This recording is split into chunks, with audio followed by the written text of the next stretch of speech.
The nurse who remembered. The autumn sun hung low over Riverside Park, painting everything in shades of amber and gold. James Mitchell stood near the edge of the path, his polished shoes collecting a fine layer of dust.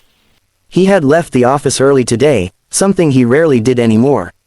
The towering glass building downtown felt suffocating lately, and he needed air. He needed space to think. His 3-year-old daughter, Emma, toddled ahead of him, her pink dress catching the light. She had insisted on wearing it this morning, the one with the little flowers embroidered on the collar. James watched her with tired eyes.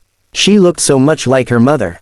The same gentle smile, the same way of tilting her head when she was curious about something.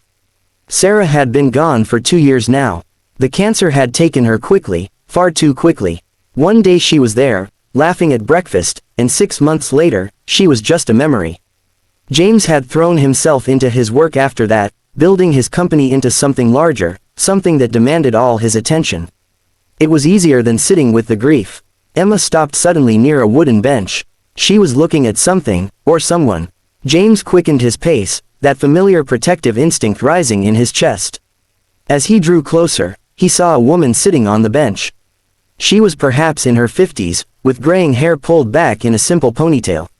Her clothes were worn but clean, and she held a small white stuffed rabbit in her weathered hands. "Hello there, sweetheart," the woman said softly to Emma. Her voice was kind, gentle. There was something familiar about it, but James couldn't place it. Emma reached out toward the rabbit, her small fingers grasping at the air. The woman smiled and held it closer so Emma could touch the soft fabric. "Do you like bunnies?" she asked. "Yes," Emma said, her voice barely above a whisper.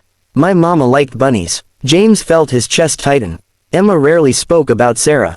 He didn't know she even remembered that detail. The woman's expression shifted then, something flickering across her face. Recognition, perhaps, or pain. She looked up at James, and their eyes met. For a moment, neither of them spoke. "Mr. Mitchell," the woman said quietly. It wasn't a question. She knew him. James froze. He stared at her, searching his memory. The voice. Yes, that voice was familiar. But from where? "I'm sorry," he said carefully. "Do I know you?" The woman smiled, but it was a sad smile, weighted with things unsaid. She looked down at Emma, then back at him. "I used to be your wife's nurse," she said. "During her last months. My name is Linda Forrester." The words hit James like a physical blow. He remembered now. The hospital room, the beeping machines, the endless nights. Linda had been there, always there, moving quietly through the room, checking monitors, adjusting pillows, speaking to Sarah in that same gentle voice. She had been a constant presence during the worst days of his life. "Linda," he said, his voice catching. I remember you. You were with Sarah almost every day." "I was," Linda said. She glanced down at her hands, at the worn fabric of her jacket. "I'm not at the hospital anymore. Haven't been for about a year now." James noticed details then that he had missed before. The threadbare edges of her sleeves. The plastic bag beside her on the bench, stuffed with what looked like her belongings. The tiredness around her eyes that went deeper than a long shift. "What happened?" he asked, sitting down on the bench beside her. Emma climbed into his lap, still reaching for the rabbit. Linda was quiet for a moment. She handed the rabbit to Emma, who clutched it to her chest with delight. "Budget cuts," Linda finally said. "They let a lot of us go. The older nurses, mostly, said they needed to bring in younger staff. I tried to find another position, but..." She trailed off, shrugging. "It's been difficult. I've been staying at the shelter on 5th Street. Looking for work when I can." James felt something crack open inside his chest. This woman had held Sarah's hand when he couldn't be there. She had combed Sarah's hair when the treatments made her too weak to lift her arms. She had hummed soft songs in the middle of the night when the pain was worst. He remembered Sarah telling him once, near the end, that Linda made her feel less afraid. "You sang to her," James said suddenly, the memory surfacing. "You sang old folk songs. She loved that." Linda's eyes grew wet. "She did," she said.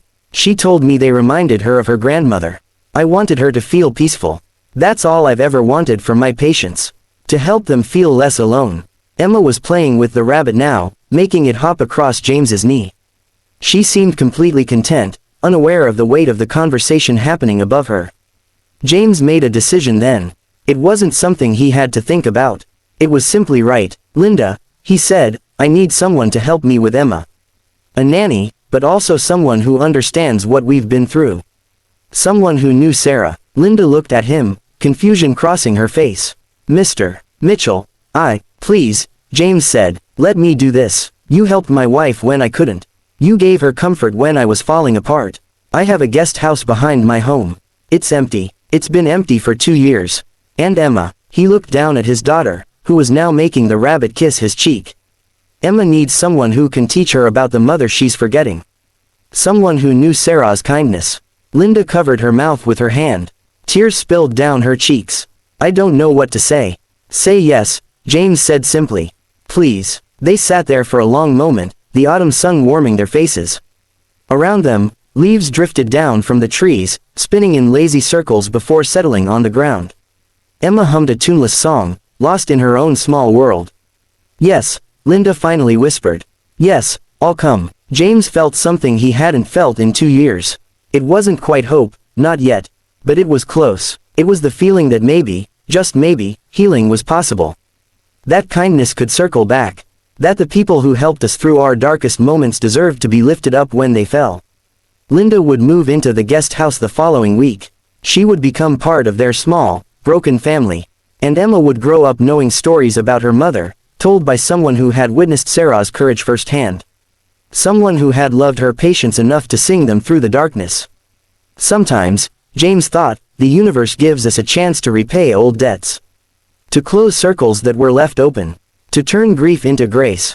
As they walked home together that evening, Emma between them holding both their hands, the rabbit tucked under her arm, James felt Sarah's presence. Not in a haunting way, but like a whisper. Like approval, like love, and for the first time in a long time, that was enough.